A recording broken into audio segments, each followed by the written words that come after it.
ناظرین السلام علیکم، میں ہوں اسامہ ارشاد معروفی اور آپ دیکھ رہے ہیں ہمارے پروگرام اہم گفتگو کا تیسرا ایپیسوڈ۔ ناظرین، آج کی اہم گفتگو میں ہم بات کریں گے 2 درجن سے زائد کتابوں کے مصنف و مورخ مولانا نظام الدین اسیر ادریوی صاحب کی شخصیت، فن اور ان کی خود نوشت داستان ناتمام کے حوالے سے۔ ناظرین، کسی نے کہا ہے کہ موت سے بچنے کی ایک ترکیب ہے، موت سے بچنے کی ایک ترکیب ہے، دوسروں کے ذہن میں زندہ رہو۔ دوسروں کے ذہن و دماغ میں زندہ کیسے رہا جائے، اس کی ترکیب ذوق دہلوی کے اس شعر میں دیکھیے۔ انہوں نے کہا کہ رہتا قلم سے نام، قیامت تلک ہے ذوق، اولاد سے تو بس یہی 2 پشت 4 پشت۔ تو ناظرین، انسان کے لیے یہ زیادہ اہم نہیں ہے کہ اس نے زندگی کے کتنی بہاریں دیکھیں، کتنی لمبی عمر پائی یا کتنے سال جیا، بلکہ اس کے لیے اہم بات یہ ہے کہ اس کا زندگی کے ساتھ کیا رویہ رہا، اس نے کس اخلاق و کردار کے ساتھ زندگی بسر کی یا زندگی میں کیا کارنامے انجام دیے، کیونکہ انسان اپنے اخلاق و کردار اور اپنے کارناموں کی وجہ سے زندہ رہتا ہے اور اس کی پہچان بنتی ہے۔ ناظرین، یہ دنیاوی زندگی بہت اہم ہوا کرتی ہے۔ اسی دنیا میں انسان کو سب کچھ کرنا ہوتا ہے۔ مجھے یہاں پر اعظم نجمی محمد آبادی صاحب کا ایک شعر یاد آ رہا ہے۔ انہوں نے کہا ہے کہ یہیں سے ملتی ہے انسان کو نیک و بد کی سند، یہیں سے ملتی ہے انسان کو نیک و بد کی سند، بہت اہم ہے یہ دنیا میری نگاہوں میں۔ ناظرین، مولانا اسیر ادریوی کی شخصیت ایک ہفتہ پہل شخصیت تھی۔ انہوں نے زندگی میں بہت سارے کارنامے انجام دیے۔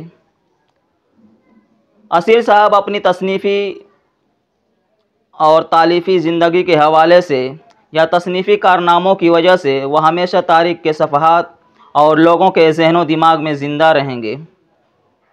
اسیر صاحب نے دنیا کو بڑی باریکی اور بڑے قریب سے دیکھا ہے۔ وہ بڑی وفاداری اور غیرت و حمیت خودداری کے ساتھ زندگی بسر کرنے کے عادی تھے۔ ناظرین، مولانا اسیر ادریوی کی پیدائش 1926 میں ضلع مئو ناتھ بھنجن کے قصبہ ادری میں ہوئی اور وفات 20 مئی 2021 کو ہوئی۔ ان کی ابتدائی تعلیم ادری میں ہوئی، پھر مفتاح العلوم مئو، احیاء العلوم مبارک پور، دارالعلوم مئو اور آخر میں 1942 میں جامعہ قاسمیہ شاہی مراد آباد سے سند فراغت حاصل کی۔ فراغت کے بعد انہوں نے سیاست کے گلیاروں میں ایک لمبی مدت گزاری، جمعیت علماء ہند سے بھی منسلک رہے۔ اس کے بعد جامعہ اسلامیہ ریوڑی تالاب بنارس سے وابستہ ہو گئے، وہاں تدریسی خدمات بھی انجام دی اور مجلہ ترجمان الاسلام کے ایڈیٹر بھی رہے۔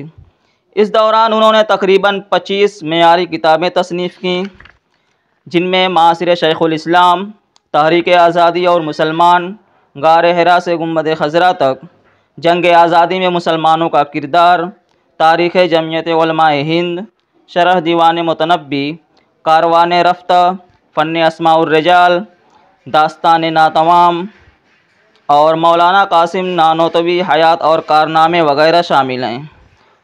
ان کا افسانوی مجموعہ نشیب و فراز اور ان کا شعری مجموعہ روداد قفس، ان دونوں کتابوں کے مسودے ادھر ادھر ہونے کی وجہ سے طباعت سے محروم رہ گئے۔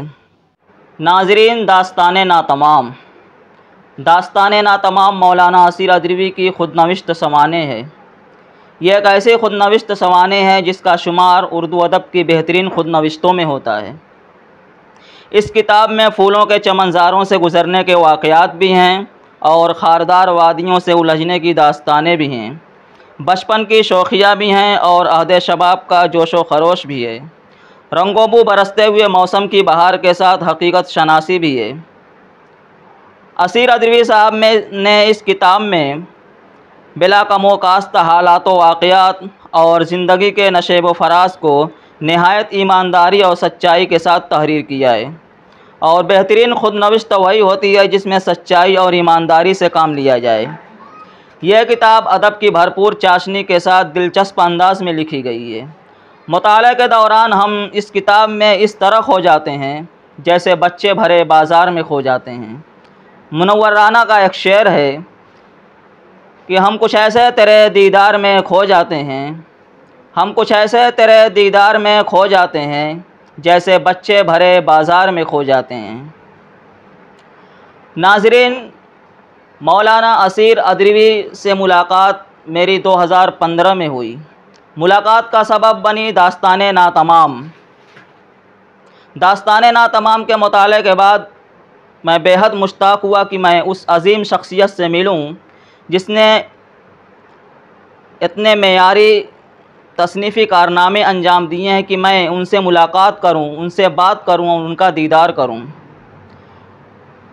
چنانچہ ہمارے کچھ درسی ساتھی مولانا انیس الرحمن ادریوی، مولانا ابو عامر ادریوی اور مولانا محمد حارث نعمانی وغیرہ سے رابطہ کرنے کے بعد ہم لوگ یہاں سے، میرے ساتھ مولانا عبدالصمد، مولانا محمد نفیس ہمارے ہمراہ تھے، اور ہم لوگ ان سے ملاقات کرنے کے لیے قصبہ ادری پہنچے۔ اور جاتے ہی جو واقعہ پیش آیا میں اس کو ضرور آپ سے بیان کرنا چاہوں گا آپ لوگوں سے، کہ جب ہم لوگ گئے اور سلام کرنے کے بعد وہ تخت پر بیٹھے ہوئے تھے اور دونوں طرف صوفے لگے ہوئے تھے اور نیچے فرش بچھا ہوا تھا۔ ہم لوگ فرش پہ بیٹھنے لگے تو فوراً انہوں نے کہا کہ نہیں، آپ لوگ اوپر بیٹھیے، اگر نیچے فرش پر بیٹھیں گے یا پیچھے بیٹھیں گے تو ہمیشہ نیچے ہی اور پیچھے بیٹھتے رہ جائیں گے۔ انہوں نے کہا کہ کہیں بھی جاؤ ایک اچھے انداز میں جاؤ، ایک اچھی جگہ بیٹھو اور اچھے لباس زیب تن کر کے جانا چاہیے، اس سے شخصیت پر فرق پڑتا ہے۔ اور یہ بھی کہا کہ یہ وہ دور ہے کہ اگر آپ اس طرح سے لوگوں سے پیش آئیں گے تو وہ اس انکساری اور عاجزی کو لوگ آپ کی مجبوری سمجھنے لگیں گے۔ اور ڈاکٹر بشیر بدر کا ایک شعر ہے کہ کوئی ہاتھ بھی نہ ملائے گا جو گلے ملو گے تپاک سے، کوئی ہاتھ بھی نہ ملائے گا جو گلے ملو گے تپاک سے، یہ نئے مزاج کا شہر ہے ذرا فاصلے سے ملا کرو۔ اس کے بعد ہم لوگ بیٹھے اور کئی ایک موضوع پہ گفتگو ہوئی، اور اسی طرح باتوں باتوں میں انہوں نے کہا کہ آج کل کے جو لوگ عہدوں پہ بیٹھے ہوئے ہیں وہ لوگ اپنی ذمہ داری صحیح ڈھنگ سے نہیں نبھا رہے ہیں۔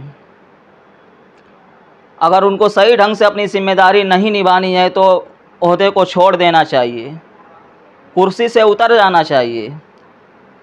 ان کی اس بات پر مجھے ایک شعر یاد آ رہا ہے، کسی نے کہا ہے کہ یہ کرسی ہے تیرا جنازہ تو نہیں ہے، یہ کرسی ہے تیرا جنازہ تو نہیں ہے، کچھ کر نہیں سکتے تو اتر کیوں نہیں جاتے۔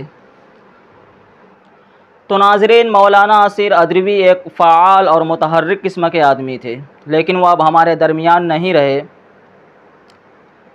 ان کے چلے جانے سے ایک ناقابل تلافی نقصان ہوا ہے۔ بس میں یہی کہوں گا کہ وہ ایک دھوپ تھی جو ساتھ گئی آفتاب کے، ان کے جانے کے بعد علمی و ادبی دنیا پھیکی پڑ گئی ہے۔ ناظرین، آئیے ہم یہاں پر مولانا رضوان الرحمن معروفی، استاد حدیث، جامعہ اسلامیہ ریوڑی تالاب بنارس کے تاثرات بھی سنتے چلتے ہیں۔ ان کا تعلق اسیر ادریوی صاحب سے تقریباً 25 برسوں کا رہا ہے۔ آئیے سنتے ہیں کیا تاثرات پیش کرتے ہیں مولانا رضوان الرحمن معروفی۔ جی، میرا سابقہ حضرت مولانا اسیر ادریوی صاحب رحمۃ اللہ علیہ سے زیادہ رہا ہے، اگرچہ میں ان کا باضابطہ شاگرد نہیں، لیکن ان سے استفادے کا موقع بہت ملا۔ جامعہ اسلامیہ میں تقریباً 20-25 سال میں ان کے ساتھ رہا ہوں۔ بڑی ملنج شخصیت تھی، جس مجلس میں اور جس محفل میں آ جاتے تھے اس کا رنگ بدل دیتے تھے، وہی حاوی رہتے تھے۔ سب لوگ محض صرف ان کو سننے کے لیے مستعد ہو جاتے تھے۔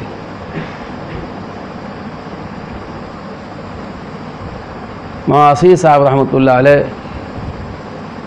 50 سال تک تو انہوں نے وہ تدریسی لائن سے جڑ نہیں سکے، لیکن حضرت مفتی ابو القاسم صاحب دامت برکاتہم اللہ تعالیٰ ان کے عمر عافیت کے ساتھ دراز کرے، ان کی برکات سے پوری امت کو مستفید فرمائے۔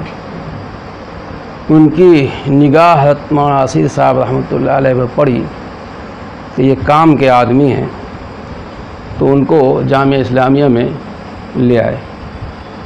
50 سال کی عمر اس وقت ہو چکی تھی، نہ انہوں نے کبھی کچھ پڑھایا تھا کسی مدرسے میں، یا نہ کبھی کوئی تصنیفی خدمات ان کی امت کے سامنے آئی تھی، لیکن 50 سال کے بعد جو 20 سال کا عرصہ گزرا ہے، اس میں اللہ تعالیٰ نے ان سے بہت کام لیا۔